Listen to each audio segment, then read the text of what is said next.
बिस्मिल्लाहिर्रहमानिर्रहीम। अस्सलाम वालेकुम। उम्मीद है आप खैरियत से होंगे। बजट 2024-25 मंजूर हो चुका है और हमारा कंसर्न क्योंकि प्रॉपर्टी के साथ है, हम प्रॉपर्टी का काम कर रहे हैं। हमारा ये चैनल भी रियल एस्टेट का है और सारी इन्फॉर्मेशन हमारी उससे रिलेटेड है, तो इसलिए हम प्रॉपर्टी टैक्सेस के हवाले से बात करेंगे। बहुत ज़्यादा लोगों को कन्फ्यूजन है कि प्रॉपर्टी में कितने किस्म के टैक्स लगे हुए हैं और अब नई सूरत हाल के बाद कौन कौन से टैक्स किसने देने हैं। प्रॉपर्टी ख़रीदने जा रहे हैं कौन से टैक्स होंगे, बेचने जा रहे हैं कौन से टैक्स होंगे, और अगर आप नहीं बेचते, आपका अपना घर है या कोई कमर्शियल प्रॉपर्टी आपने लेके रखी हुई है, तो आप पे कितना टैक्स लगना है। ये सारी चीज़ें आज की वीडियो में, और ये वाहिद इंशाल्लाह वीडियो होगी कि पूरे यूट्यूब पे ऐसी नहीं मिलेगी जिसके अंदर आपको एक ही वीडियो में हर किस्म के प्रॉपर्टी टैक्स का इंशाल्लाह बता देंगे। डिटेल ज़्यादा नहीं बता सकूँगा, वो हमने प्रीवियस भी 4 से 5 वीडियोस लास्ट मंथ कर दी हैं, वो भी आप देख सकते हो, और इसमें आपको एक जो है ना आइडिया हो जाएगा। और इसके अलावा जो हमारे ओवरसीज़ भाई हैं, उनके बहुत ज़्यादा क्वेश्चन थे कि वो फाइलर कंसिडर होते हैं या नॉन फाइलर होते हैं, उन पे कौन सा टैक्स लगेगा पाकिस्तान में प्रॉपर्टी खरीदते वक्त, और अगर वो किसी अपने रिलेटिव को पैसे भेजते हैं और वो उनके बिहाफ पे प्रॉपर्टी ख़रीदता है तो कितने टैक्स लगेंगे। इसके अलावा अगर कोई विरासती ज़मीन बच्चों के नाम पे ट्रांसफ़र हो रही है, 20-30-40 साल पहले उन्होंने ख़रीदी थी, अब अपने बच्चों के नाम पे ट्रांसफ़र हो रही है, तो ट्रांसफ़र के वक्त कितने उनको टैक्सेस पड़ेंगे और गेन टैक्स उनको कितना पड़ेगा। ये सारी चीज़ें आज की वीडियो में इंशाल्लाह हम बताने जा रहे हैं। और क्योंकि पाकिस्तान के अंदर ज़्यादातर जो प्रॉपर्टी का लेन देन है वो प्रॉपर्टी 5 करोड़ से कम की होती है। 80% से ज़्यादा केसेस में उसकी जो मालियत होती है वो 5 करोड़ से कम की होती है। और इस 5 करोड़ के अंदर भी जो सबसे ज़्यादा ट्रांजैक्शन है वो तकरीबन 2 करोड़ या 2.5 करोड़ से नीचे की जितनी प्रॉपर्टीज़ हैं, ज़्यादातर 90 से 95% इसी के अंदर होती हैं। तो सबसे पहले हम जा रहे हैं ये चेक करने के लिए कि एक बंदा प्लॉट ख़रीदने चाहता है या घर ख़रीदने जाता है तो उस पर 2 किस्म के टैक्स लगते हैं। एक उस पर प्रोविंशियल गवर्नमेंट का टैक्स लगता है और दूसरा उस पर FBR का टैक्स लगता है। FBR के टैक्स की बात करें तो उसको कहते हैं एडवांस इनकम टैक्स। एक बंदा ख़रीदने जा रहा है प्रॉपर्टी, उस पे लगेगा एडवांस इनकम टैक्स, और वो फाइलर है तो 3% लगेगा, और अगर वो नॉन फाइलर है तो उस पे 12% लगेगा। अच्छा जी, ये जो 3% या 12% की कैलकुलेशन किस तरह होगी। जो FBR की एवेल्यूएशन एक रेट लिस्ट होती है, ये हर सिटी की डिफरेंट है, और हर सिटी में हर इलाके की, हर सोसाइटी की, हर मोहल्ले की अलहदा उन्होंने डिफ़ाइन किया हुआ है कि अगर प्लॉट है तो यहाँ पे पर मरला प्लॉट का रेट क्या है, कमर्शियल प्लॉट है तो उसका पर मरला रेट क्या है। ये लिस्टें मौजूद है, या आप अपने रेलिवेंट डीलर से या अपने लॉयर से भी पता कर सकते हैं। अच्छा, अगर कंस्ट्रक्टेड प्रॉपर्टी है वहाँ पे ये रेट डिफाइन है कि कंस्ट्रक्शन की जो ऊपर यहाँ पे पर स्क्वायर फुट क्या रेट लगा हुआ है, 600 रुपया लगा हुआ है, 1000 रुपया लगा हुआ है, 1500 रुपया। तो जितना कवर्ड एरिया होगा उसके हिसाब से वो कैलकुलेशन होगी, प्लस प्लॉट की कैलकुलेशन होगी, और जो भी एक FBR की वैल्यू निकलेगी उसका आपने 3% या फिर नॉन फाइलर है तो 12% आपको पे करना है। अच्छा जी, दूसरा प्रोविंशियल गवर्नमेंट का टैक्स है। आप प्लॉट या घर जो है वो ख़रीदने जा रहे हैं तो 2 किस्म के टैक्स लगेंगे। एक होती है स्टैम्प ड्यूटीज़, ये 1% लगती है। ये बाज़ जगहों पे DC रेट के अकॉर्डिंग ही कैलकुलेट होती है। बाज़ जगह DC रेट और FBR का रेट सेम होता है, बाज़ जगहों पे थोड़ा बहुत फ़र्क भी होता है। तो उसका जो है ना उसके अकॉर्डिंग मिसाल के तौर पे आपकी 1 करोड़ की वर्थ आ रही है प्लॉट की या प्रॉपर्टी की, ठीक है, उसका आपने 1% जो है ना स्टैम्प ड्यूटीज़ की मद में देना है, जिसमें रजिस्ट्री वगैरह लिखी जाती है, सारे स्टैम्प पेपर वगैरह जो लगते हैं वो होता है। दूसरे नंबर पे आपने जो CVT है वो देनी है। CVT के अंदर आपका आ जाता है, अगर वो TMA के अंदर फॉल कर रही है तो 1% उसको जाएगा, या TMA नहीं है कैंटोनमेंट का एरिया आ रहा है तो 1% अगेन वो, यानी कि 1% TMA या कैंटोनमेंट को, 1% आपके स्टैम्प ड्यूटीज़, यानी कि टोटल मिला के प्रोविंशियल गवर्नमेंट के 2% और FBR के 3%, और ये है फाइलर के लिए। अगर कोई बंदा अपनी प्रॉपर्टी बेचने जा रहा है तो उसके ऊपर कौन कौन सा टैक्स लगेगा। सबसे पहले उसके ऊपर अगेन जो है ना एडवांस इनकम टैक्स लगेगा 3% फाइलर के लिए, और इसी तरह फिर नॉन फाइलर के लिए भी नॉन फाइलर के लिए 10%। थ्रू आउट जितनी मर्जी मालियत है नॉन फाइलर के लिए 10% ही रहेगा।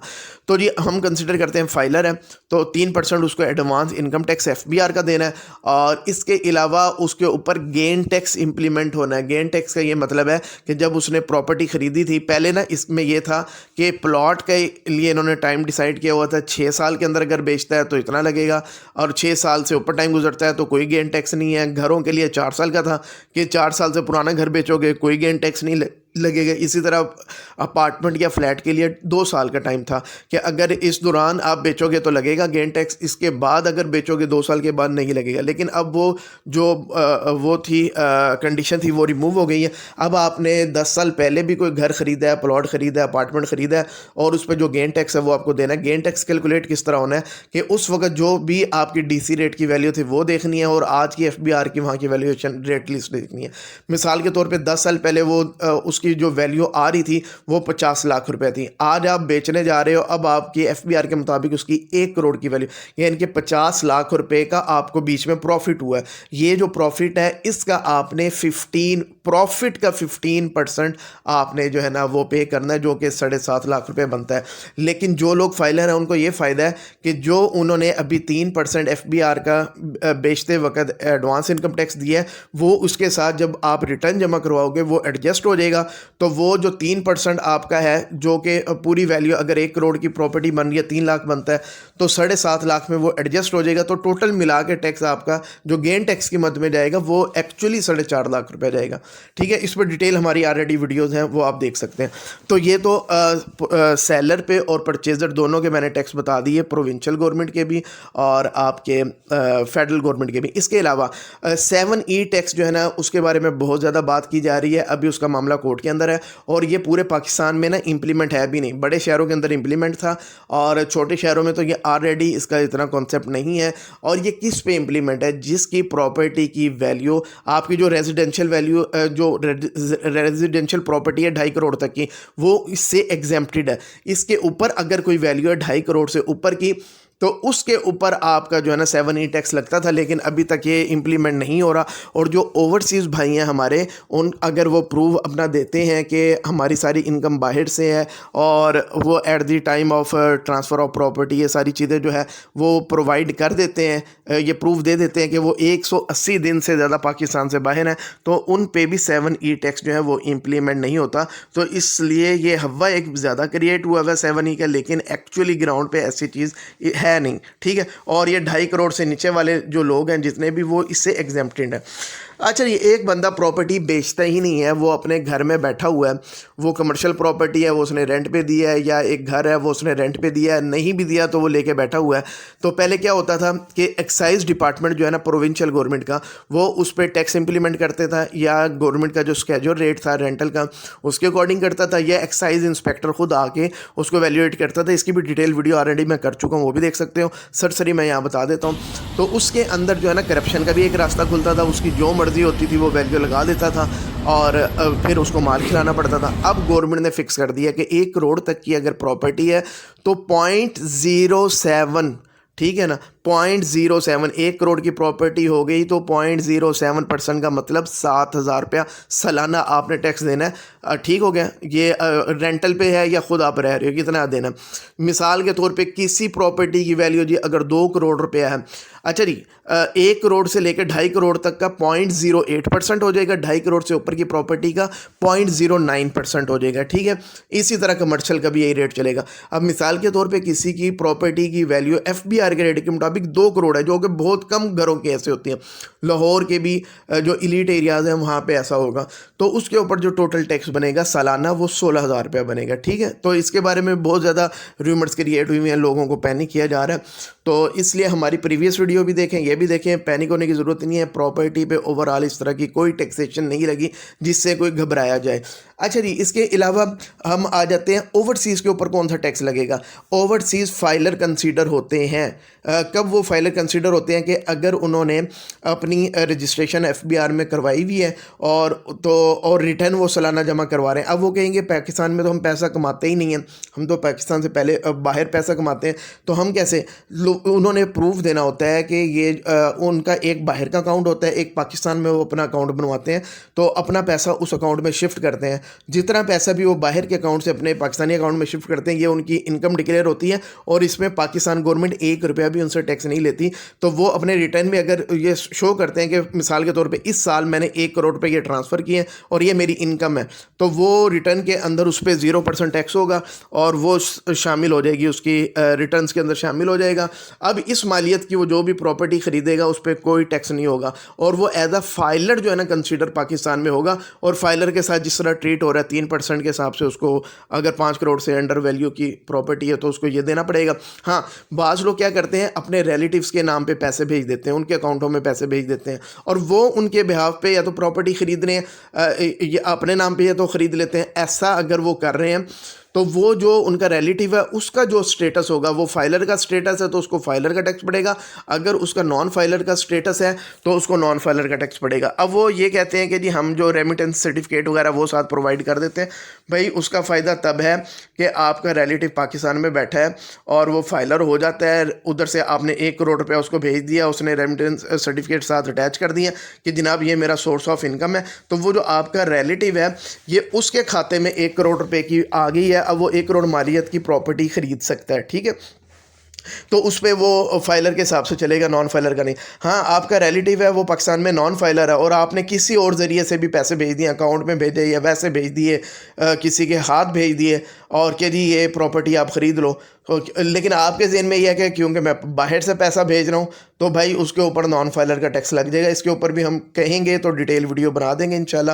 تو کئی لوگوں کی کنفیوژن ہے جس کی یہ ایک غلطی کی وجہ سے ان کو نان فائلر کا ساروں کا ٹیکس پڑ جانا ہے. اچھا اس کے علاوہ جو وراثتی پراپرٹی ہے بہت زیادہ کنفیوژن تھی اس کے بارے میں. وراثتی کا آپ سن لیں کہ ایک مثال کے طور پہ ایک باپ ہے جی, وہ اپنے بچوں کو پراپرٹی ٹرانسفر کرتا ہے یا فوت ہو جاتا ہے, ٹرانسفر ہوتی ہے 5 بچوں میں پراپرٹی مثال کے طور پہ میں کہہ رہا ہوں ٹرانسفر ہو رہی ہے, تو ہر سٹی کے اندر نا اس کا ڈیفرنٹ ریٹ ہے. وراثت کی جو انتقال ہوتا ہے نا, ٹرانسفر آف پراپرٹی, فرد سب سے بڑا ثبوت ہے. فرد جو ہے نا وہ ایشو آپ نے کروانی ہوتی ہیں, وہ ہوتی ہیں انتقال کے بعد. اب مثال کے طور پہ 5 بچوں میں پراپرٹی شفٹ ہو گئی ہے, اب اس کا ہر شہر میں ڈیفرنٹ ریٹ ہے. اب وہ ویلیو اس کی ویلیو کتنی ہے یا پلاٹ کا سائز کتنا ہے, گھر کی مالیت کتنی ہے, کہیں پہ 20-25 ہزار 30 ہزار 50 ہزار یہ تقریباً اپروکسیمیٹ ویلیو لگتی ہے, اور وہ ساروں کے نام پہ جو ہے نا وہ انتقال ہو جاتا ہے. ہر کوئی اپنے نام کی فرد جو ہے نا وہ ایشو کروا لیتا ہے. اگر ان میں سے کوئی جاتا ہے کہ جناب میں اپنی اس کی رجسٹری بھی کروا لوں, پکا کام کر دوں اپنے حصے کا, مثال کے طور پہ میرے حصے میں یہ جو اب 5 مرلے زمین آ گئی ہے اس کا میں اب اپنی رجسٹری بنا کے اس کو بھیجوں, اس کو ہبہ رجسٹری کہتے ہیں. اور اس کے اوپر اب کون کون سے ٹیکس لگیں گے؟ اس کے اوپر FBR کا 3% ٹیکس نہیں لگے گا. اگر وہ بندہ جس کے نام پہ وراثت تقسیم ہو گئی ہے اس کے حصے میں آ گئی اور وہ اپنی رجسٹری بھی کروا رہا ہے, اب FBR کا 3% نہیں لگے گا. اس کے علاوہ اگر TMA کے اندر وہ آ رہا ہے اس کا 1% بھی اس پہ نہیں لگے گا. کنٹونمنٹ میں آ رہے ہیں 1% اس کا نہیں لگے گا. صرف اس کو 1% ٹوٹل جو ہے جو اسٹیمپ ڈیوٹیز ہے وہ اس کو جسٹ پے کرنی ہے اور کچھ بھی پے نہیں کرنا. اچھا جی, اس پہ گین ٹیکس کہاں سے شروع ہوگا؟ جس دن آپ کے نام پہ وراثت کی پراپرٹی ٹرانسفر ہو گئی ہے آپ کا گین ٹیکس اس دن سے کیلکولیٹ ہونا شروع ہوگا. مثال کے طور پہ مجھے اب وراثت کی اگر کوئی پراپرٹی ملی ہے اور وہ ٹرانسفر مجھے ہوئی ہے جی 2 سال پہلے میرے نام پہ وراثت تقسیم ہوئی ہے, اب یہ 2 سال کا پیریڈ دیکھا جائے گا کہ اس میں پراپرٹی کا کتنا گین آیا ہے, اس پہ مجھے 15% ٹیکس پڑے گا. ٹھیک ہے, اگر میں فوراً سے ٹرانسفر کرا رہا ہوں, فوراً سے آگے بیچ رہا ہوں تو اس کے اوپر مجھے گین ٹیکس نہیں پڑے گا. مزید کسی اور بھائی کو اگر اس کے بارے میں زیادہ کلیئرٹی ہو میرے سے, اگر میں کہیں غلط بات کر رہا ہوں کسی بھی ٹیکس کے حوالے سے, وہ نیچے کمنٹ میں ایک رسپیکٹفلی انداز میں بالکل وہ بات بتا سکتا ہے, لیکن اتھینٹک بات ہونی چاہیے, پھر کوئی بھی غلط بات نہیں ہونی چاہیے. میں اس کو بالکل ویلکم کروں گا کیونکہ ہر بندے کا نالج ضروری نہیں ہے کہ میرا اتھینٹک نالج ہو, میرے سے بھی کہیں کمی بیشی ہو سکتی ہے. جو بھی ایکچوئل کہیں میں کوئی غلطی کرتا ہوں آپ اس کو تصحیح کر سکتے ہو. تو یہ سارے قسم کے ٹیکسز ہیں جو کہ وراثتی زمین پہ, اوورسیز پہ, خریدنے والے پہ, بیچنے والے پہ, 7E ٹیکس اگر نہیں بیچ رہے سارے یہ امپلیمنٹ ہوں گے. اچھا ہمارا واٹس ایپ نیچے گروپ آ رہا ہے اس کو لازمی جوائن کریں, اس پہ ہم ریئل اسٹیٹ سے ریلیٹڈ انشاءاللہ 2000 سوالوں کے جواب دینے جا رہے ہیں, تو وہ آپ لازمی جوائن کریں. اگر آپ نے فیوچر میں کبھی پراپرٹی سے ریلیٹڈ لین دین کرنا ہے, بیچنا ہے, پراپرٹی میں انویسٹمنٹ کرنی ہے, آپ اوورسیز انویسٹر ہیں یا جو اس سے ریلیونٹ پراپرٹی سے ریلیٹڈ کوئی بھی آپ کا انٹرسٹ ہے, تو ہمارے آلریڈی 4000 سے زیادہ انویسٹرز ان گروپ میں آ چکے ہیں. آپ اس کو جوائن کریں. ڈیلی انشاءاللہ ہماری یہ سیریز شروع ہو چکی ہے, 3 سے 4 کویسچن ڈیلی اپلوڈ ہوں گے, مہینے کے 100 کویسچنز کے جوابات ہوں گے. آپ کو اس سے ریلیٹڈ نہ کوئی کتاب ملنی ہے نہ کوئی آپ کو پلیٹ فارم ملنا ہے, صرف نیشنل ہی نہیں انٹرنیشنل جو ریئل اسٹیٹ ہے وہ بھی انشاءاللہ آپ کو وہاں بتائی جائے گی. اس کو آپ لازمی جوائن کریں. اور کوئی بھی آپ نے لاہور میں انویسٹمنٹ کرنی ہے تو کانٹیکٹ نمبر آ رہا ہے, اس پہ ہمیں واٹس ایپ لازمی کریں. امید ہے ویڈیو پسند آئی ہوگی, اور کمنٹ میں ہمیں لازمی انڈورس کریں کہ یہ آج کی ویڈیو میں آپ نے